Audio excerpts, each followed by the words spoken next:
4 नवंबर से जैसे ही कर्म के स्वामी शनि मार्गी हो जाते हैं यानी जाग जाते हैं, वैसे ही आपके ग्रह बलवान हो जाएंगे और आपके जीवन में बहुत कुछ बड़ा, वृषभ राशि के जीवन में बहुत कुछ बड़ा होने वाला है। क्यों और कैसे, आज हम चर्चा कर रहे हैं।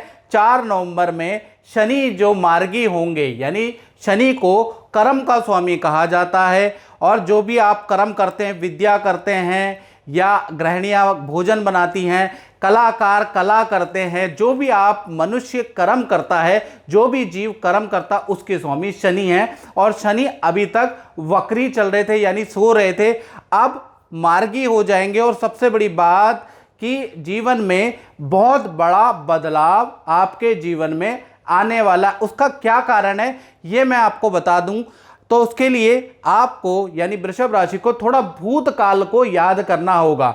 भूतकाल यानी चलिए हम चलते हैं साल 2022 में, यानी 17 मार्च 2022 में जैसे ही राहु ने मेष राशि में ट्रांजिट किया, यानी राहु 17 मार्च 2022 में मेष राशि में आए, और साथ ही साथ देखा जाए तो बृहस्पति भी अप्रैल 2022 के अंदर मेष राशि में गए और दोनों का गुरु चंडाल योग बना, यानी कि आपकी राशि से वो व्यय भाव में बना। व्यय भाव मित्रों खर्चे का होता है, विदेश संबंधी होता है। तो कहीं ना कहीं देखा जाए यहाँ पर जो गुरु चंडाल योग वृषभ राशि का बना, उनके लिए बहुत लाभकारी नहीं था। एक तो आपका सेविंग खत्म हो गई, धन आपका बर्बाद हुआ, या धन संबंधी आपको कोई ना कोई हानि हुई। साथ ही साथ देखा जाए तो वृषभ राशि की जो उन्होंने धन एफडी में रख रखा था, जो डिपॉजिट कर रखा था, वो सारी सेविंग उन्होंने किसी प्लानिंग, किसी योजना में लगा दी,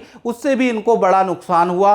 साथ ही साथ देखा जाए तो व्यय भाव में जो ये गुरु चंडाल योग बन रहा था, तो इसने देखा जाए तो खूब अस्पताल या कचहरी के या सरकारी दफ्तर के चक्कर वृषभ राशि के लगवाए।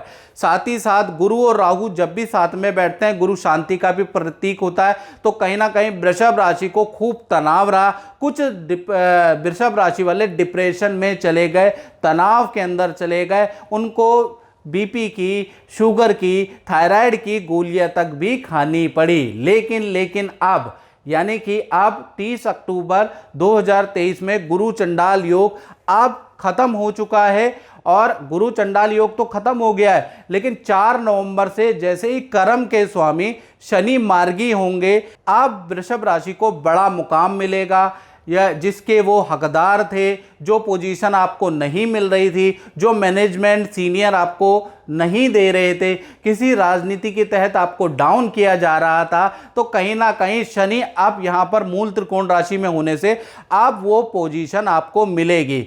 साथ ही साथ पद प्रमोशन भी आपको मिलेगा, और आपका कद्र, आपका रुतबा, आपका प्रभाव कहीं ना कहीं आपके कार्य क्षेत्र में अब बढ़ने वाला है। यानी ये जो मूल त्रिकोण में शनि देव बैठे हैं वो करने वाले हैं। साथ ही साथ शनि की तीसरी दृष्टि देखी जाए तो कहीं ना कहीं व्यय भाव में बैठी है, तो कहीं ना कहीं आपका या तो प्रोजेक्ट परिवर्तन होगा या स्थान परिवर्तन होगा, या 4 नवंबर के बाद आपको ऐसा ऑफर आएगा कि आप नौकरी चेंज करेंगे, नया नाम, नया पद, नई जगह आपको बहुत सूट करने वाली ऐसा योग नजर आ रहा है। यानी शनि आपका स्थान परिवर्तन कराने वाला है। साथ ही साथ शनि की 7वीं दृष्टि देखा जाए तो आपके परिवार भाव पे, यानी कि जमीन से संबंधित कोई मैटर या पारिवारिक जो समस्या थी, पारिवारिक जो उलझन थे, वो अब आपके शनि सॉल्व हो जाने वाले हैं। उसका कुछ ना कुछ समस्या का हल निकलने वाला है, यानी पारिवारिक समस्या का भी आप निदान होने वाला है। साथ ही साथ देखा जाए तो शनि की 10वीं दृष्टि आपके 7वें भाव में, यह बहुत इंपॉर्टेंट है वृषभ राशि के लिए। यानी प्रेम विवाह में जो रुकावट थी वो अब आपकी समाप्त होने वाली है। धीमे धीमे अब आपको प्रेम या विवाह के आपके योग बनने वाले हैं, या प्रेम या विवाह में आ रही रुकावटें अब आपकी समाप्त होगी, रिलेशन में पॉजिटिव शुरुआत होगी। तो कुल मिला के देखा जाए तो ये दाम्पत्य प्रेम के लिए भी वृषभ राशि के लिए वंडरफुल रहेगा। तो कुल मिला के देखा जाए तो बहुत बड़ा परिवर्तन देखा जाए तो 4 नवंबर से जैसे ही कर्म के स्वामी शनि मार्गी हो जाएंगे, तब से आएगा क्योंकि आपकी गुरु चंडाल योग एक तो आपका खत्म हो रहा है, साथ ही साथ शनि जैसे ही मार्गी यानी जागृत होंगे तो वृषभ राशि का जीवन ही बदलने वाला है, ऐसे संकेत मिल रहे हैं।